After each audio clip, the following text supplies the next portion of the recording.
माझे नाव जुलिया नंदिनी संजीव आहे. माझ्या शाळेचे नाव PM श्री जिल्हा परिषद प्रशाला साकोळ आहे.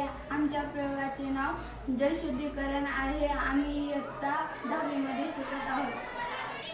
जलशुद्धीकरण म्हणजे पिण्यासाठी आणि इतर वापरासाठी पाणी सुरक्षित आणि स्वच्छ करण्याची प्रक्रिया होय.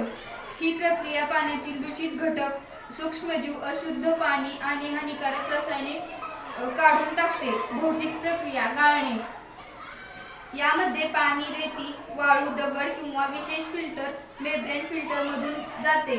यामुळे पाण्यातील मोठे निलंबित कण, धूळ आणि काही मोठे सूक्ष्मजीव वेगळे होतात.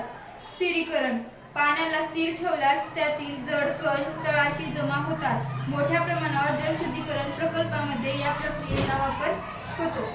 या प्रयोगातून निघणारा निष्कर्ष म्हणजे जलशुद्धीकरण प्रक्रिया पाण्याचा स्रोत आणि त्यातील अशुद्धीच्या प्रकारावर अवलंबून असते.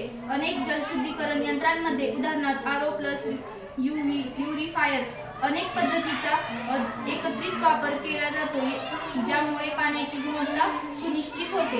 या प्रयोगासाठी लागणारे साहित्य: 5 ग्लास, कार्डबोर्ड शीट, स्ट्रॉ, पाणी, वाळू, गिट्टी, रेती, कापूस.